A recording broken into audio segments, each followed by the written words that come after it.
A gente começa direto, Arena, com mais um episódio da tensa relação entre o Planalto e as Forças Armadas nesse começo de governo Lula. Mesmo com a troca de comando no Exército, as dispensas de militares continuam. Hoje, mais 11 militares foram dispensados da Vice-Presidência da República e também do Gabinete de Segurança Institucional, o GSI. As mudanças foram publicadas no Diário Oficial da União. Depois dos atos golpistas, no dia 8 de janeiro, o presidente Lula chegou a expressar a desconfiança com parte das Forças Armadas. No último sábado, Lula demitiu Júlio César de Arruda e nomeou para o comando do Exército o general Tomás Paiva. Ontem, Tomás Paiva fez uma reunião com o alto comando do Exército. A primeira missão é integrar as tropas com as diretrizes do Exército, ou seja, fazer como que os oficiais atuem como uma instituição de Estado, fazer com que eles atuem assim. A gente começa o debate falando da desconfiança, se ela está longe de terminar. Boa noite, Raquel Landim. Como é que você avalia esse momento da tensão entre o governo Lula e os militares? A gente está um pouquinho mais próximo de virar essa página? Felipe, estamos com as trocas que o general Tomás está promovendo, né? Ele ter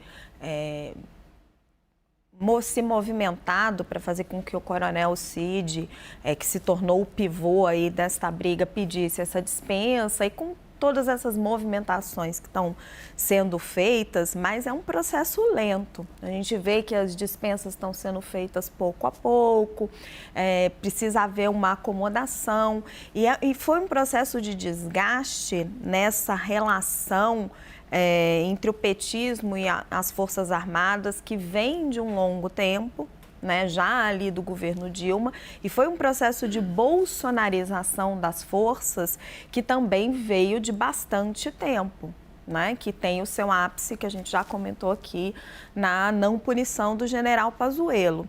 Então, existem questões de fundo que é muito complicado de você resolver, que é essa percepção que existe dentro das Forças Armadas, na reserva muito fortemente, mas também dentro da ativa, que é esse questionamento quase que da legitimidade do presidente Lula.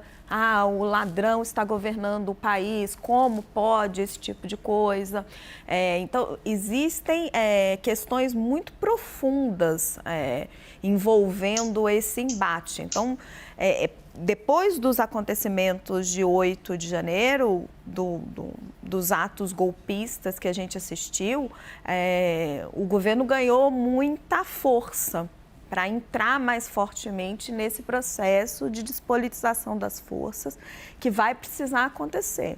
Agora, é um processo muito duro, muito lento, porque Bolsonaro politizou muito as Forças Armadas, trouxe muita gente para dentro do governo e porque também há um processo cultural ali dentro de questionamento da autoridade, da legitimidade do Lula depois de tudo que aconteceu da Lava Jato para cá. Então, não é simples. Você pode, a partir de um determinado momento, você consegue reestabelecer a hierarquia, a obediência, é isso que o general está querendo. Porque, independente de qualquer posicionamento político, o papel das Forças Armadas é obedecer o governo civil eleito. Mas existe um problema de fundo que esse vai ser ainda mais complicado de solucionar. Paulo Cruz, boa noite, bem-vindo mais uma vez ao Arena. As Forças Armadas têm que estar preparadas se o governo eventualmente acioná-las para qualquer motivo de segurança nacional, defesa do país ou outro momento sensível, como a gente viu acontecer no dia 8 de janeiro. Então, que haja uma relação de desconfiança, que quem for responsável por acioná-las fique com medo de que elas se recusem a fazer o que o governo deseja, tudo isso gera uma tensão permanente. Como é que você avalia que esse cenário pode ficar? Bom, boa noite, Felipe, boa noite a todos. Eu acho assim, como diz o jargão popular, eu acho é pouco. Acho que tem que esvaziar mais a coisa. Mas é que tem um problema, e como a própria Raquel estava pontuando, tem um problema nas Forças Armadas brasileiras, a gente até comentou isso outro dia aqui, que é ideológico, né?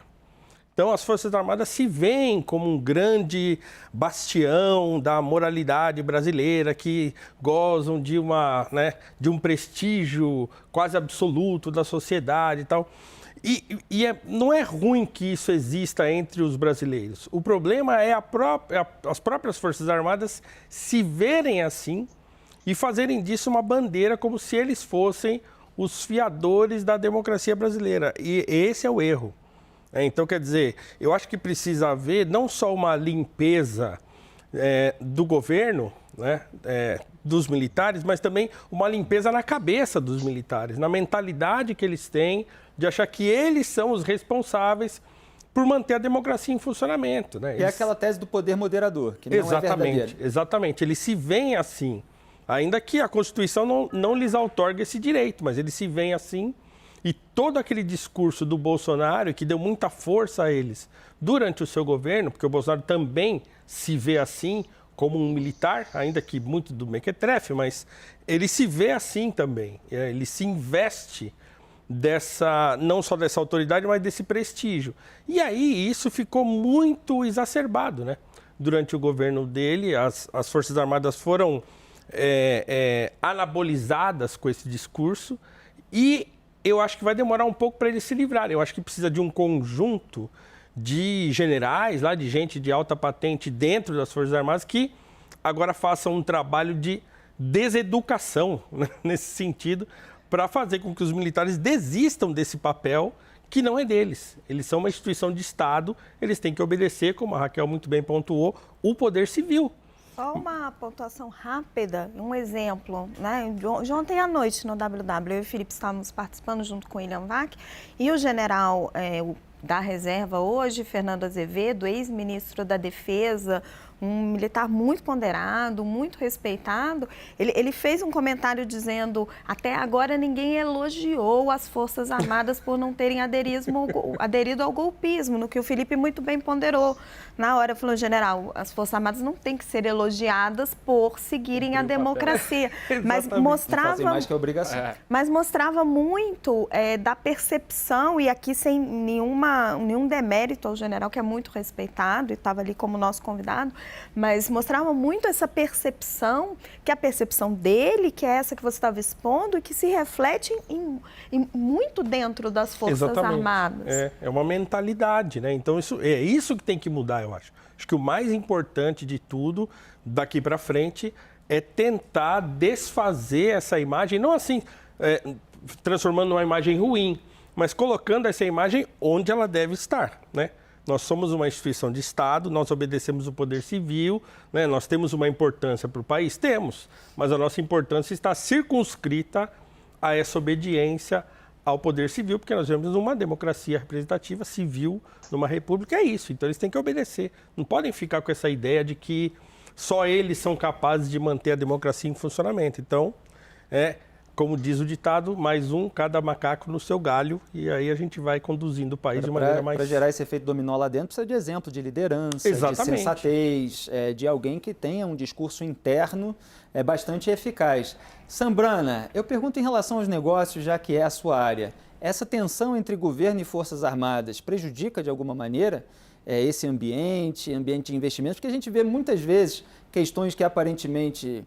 estão em outra editoria dos jornais, quer dizer, a gente vê corrupção, insegurança jurídica, acenos sobre responsabilidade fiscal, uma série de itens que afetam investimentos internacionais, por exemplo, no Brasil. Tensão entre o poder e as Forças Armadas também afeta ou é algo mais interno, algo mais político? Em tese afeta, mas eu acredito que isso vem acontecendo há tantos anos, desde o início do governo Bolsonaro. Essas tensões já se mostravam presentes. Então, já está meio que precificado isso para o mercado. O mercado já está acostumado com esse discurso, mas, obviamente, sempre fica aquela pulguinha atrás da orelha de o que vai acontecer? Será que vai acontecer alguma coisa? Principalmente, acho que prejudica mais até para o investidor internacional, que não conhece muito o Brasil, e aí chegam essas notícias de fora... para eles, então isso às vezes pode atrapalhar uma decisão de investimento. Mas são elementos que vão se somando e dando uma ideia de... Eu não gosto de falar a palavra, mas ela, para quem está de fora, vendo uma série de coisas negativas acontecendo, soa uma avacalhação geral. Isso, aí você pensa duas vezes antes de você colocar o seu dinheiro na cabeça do investidor internacional, pensa 2 vezes antes de colocar o dinheiro dele e dos investidores que ele representa no Brasil, por exemplo. Se você tem um outro país que é mais estável e pode render o mesmo em termos de retorno financeiro, o investidor vai escolher o outro país, não vai escolher o Brasil. Quer dizer, a estabilidade precisa ser demonstrada também pelas autoridades públicas para atrair investimentos. Marcos Uchoa, seja bem-vindo aqui no Arena, é um prazer falar com você de novo. E eu quero a sua avaliação sobre essa tensão e essas novas etapas aí, qual é a sua expectativa?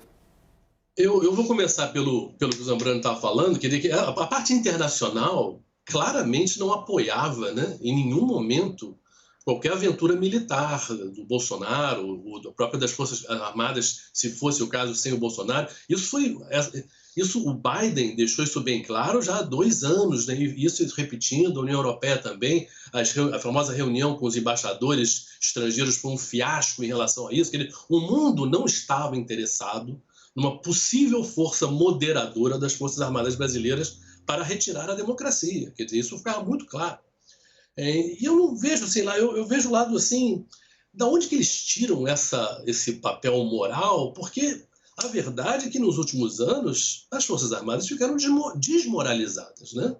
Na verdade, se você pegar a área da saúde do Pazuello, aquilo foi um horror, né? Um horror até do ponto de vista dele, que era logística, etc, tal, que não funcionou.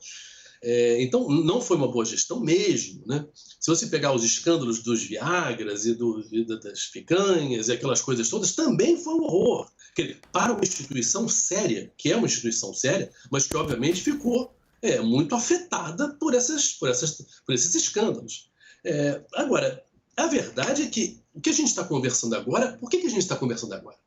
A gente conversaria sobre os funcionários do Correio estão preocupados com o governo? Não, ninguém vai falar disso. Claro. Mas as Forças Armadas são funcionárias públicas. Sim, são funcionárias públicas. Só que, nos últimos anos, né, insuflados pelo Bolsonaro e por uma extrema-direita que é mundial, o fato é que se voltou com essa ideia de que as Forças Armadas deveriam ser muito bem tratadas, não poderiam ser incomodadas, porque senão elas poderiam reclamar, e aí quem sabe... E aí a gente viu, por exemplo, na reforma da Previdência, né? Como eles se deram bem na reforma da Previdência, os militares, né? Se a gente fala em dinheiro, né, são 122 bilhões, né? É mais que saúde e educação, o orçamento dos militares, né? Agora está se falando, não, mas vai ter 8 bilhões e quase 9 bilhões deles investirem aí, comprando submarino, enfim, carros blindados, enfim, a tentativa de agradá-los. Está errado, gente. A postura de tentar agradar as Forças Armadas, eu acho que está errada numa democracia. Lembrando que as Forças Armadas nos Estados Unidos, né?